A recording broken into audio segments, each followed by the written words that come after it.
अभी तक तो आप सबने न्यूज़ सुनी ली होगी कनाडा की गवर्नमेंट के रिलेटेड। अभी last to last week Canada की फेडरल की इलेक्शंस थी जो कि खत्म हुई है, जिसमें आपको पता है कि लिबरल पार्टी ने दोबारा से विन किया है। एक्सपेक्टेड था कि कंजर्वेटिव की जो गवर्नमेंट है वो आएगी, but unfortunately liberal wins again. तो चलो एनीवे मतलब कि जो प्राइम मिनिस्टर हैं वो तो आपको पता है कि वो चेंज हो चुके हैं।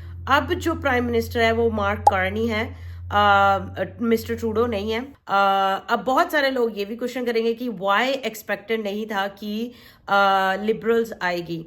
लिबरल पार्टी जो है वो काफी सालों से है, उसने बहुत सारे लोगों के लिए फायदा भी हुआ है। मोस्टली मतलब जो इमिग्रेंट्स हैं, टेम्पररी वर्कर्स हैं, उनको ही लिबरल पार्टी का ज्यादा फायदा हुआ है।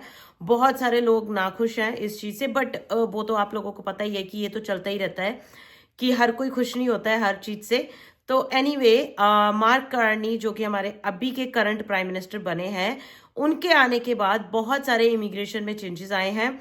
जब भी कोई नया मिनिस्टर बनता है मैंने देखा है कि बहुत सारे आते ही चेंजेस होते हैं, बट वो कितना एप्लीकेबल होते हैं, कितना फॉलो किए जाते हैं उसके बाद ये तो हमें बाद में ही पता चलेगा।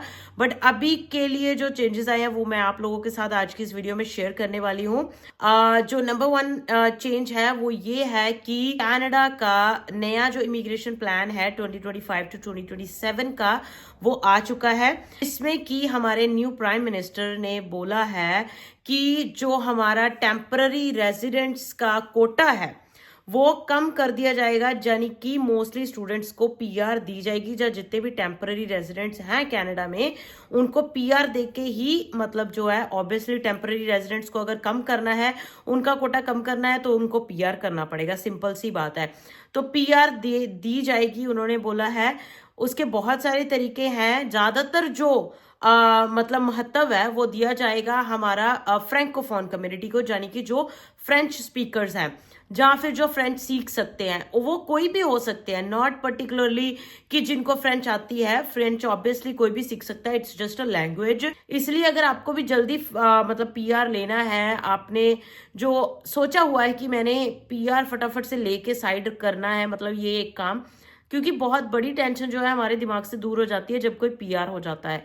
तो फ्रेंच इज नंबर 1 चॉइस आपके पास जो आप कर सकते हो अगर आपको जल्दी पीआर लेना है। उसके अलावा जो नया इमिग्रेशन प्लान आया है उसके अकॉर्डिंगली जो हमारे प्राइम मिनिस्टर हैं उन्होंने बोला है कि बाय द एंड ऑफ 2027 उनको जो हमारा कोटा है, वो करंटली जो कनाडा में टेम्पररी रेजिडेंट्स हैं उनका 7.25% का कोटा है, उसको कम करके लेस देन 5% पे लेके आना है। मेरे अकॉर्डिंगली जब पहले गवर्नमेंट बनी थी मिस्टर ट्रूडो की, तो उन्होंने भी यही बोला था कि हम इसको लेस देन 5% करेंगे, जो कि अभी तक तो नहीं हुआ, बट एनीवे शायद अभी हो जाए, यू नेवर नो राइट। तो जो 2025 का नंबर है, तो उन्होंने बोला है कि अभी जो 2025 में पीआर करे जाएंगे उनका नंबर है 395,000, यानी कि 3,95,000। और 2026 में इस नंबर को कम करके हो जाएगा 380,000, 3,80,000। 365,000 हो जाएगा 2027 में, जो कि इतने लोग कहते कि आने वाले 3 सालों में हम पीआर करेंगे, जिसकी वजह से जब इतने लोग पीआर करेंगे तो कम करते करते नंबर हमारा रह जाएगा टेम्पररी रेजिडेंट्स का लेस देन 5%। जिसमें कि मैंने आपको फ्रेंच स्पीकर्स का ऑलरेडी बता दिया कि फ्रेंच स्पीकर्स को पीआर में प्रायोरिटी दी जाएगी। नंबर 2 पे आरएनआईपी यानी कि rural northern immigration programme, Atlantic programmes जो हैं हमारे एटलांटिक एरियाज में उनको प्रेफरेंस दी जाएगी। रूरल नॉर्दर्न इमिग्रेशन प्रोग्राम्स को प्रायोरिटी दी जाएगी आगे चल के, क्योंकि जो रूरल कम्युनिटीज है ऑब्वियसली उनको बढ़ाना है, वहां की पॉपुलेशन को ज्यादा से ज्यादा बढ़ाना है। इसीलिए तो जो ज्यादातर आजकल रूरल कम्युनिटीज के रूल आ रहे हैं, यानी कि हमारी टिमिन्स जो एक रूरल कम्युनिटी है इन ओंटारियो, उन्होंने भी अपनी ऑक्यूपेशन लिस्ट निकाल दी थी कि इस ऑक्यूपेशंस में अगर आप काम करते हो तो आपको पीआर इजी है। सेम विद सेंट मेरी, उन्होंने भी अपनी टारगेटेड लिस्ट जो है ऑक्यूपेशंस की वो निकाल दी थी। धीरे धीरे करके बाकी की भी जो आरएनआईपी के अंडर कम्युनिटीज आती हैं वो अपनी लिस्ट जारी कर रही हैं कि इस ऑक्यूपेशंस के अगर अंदर आप काम करते हो तो आपको पीआर लेना आसान है। तो ये जो है नई इमिग्रेशन का अभी तक जो प्लान आया है वो मैंने आप लोगों के साथ शेयर किया है।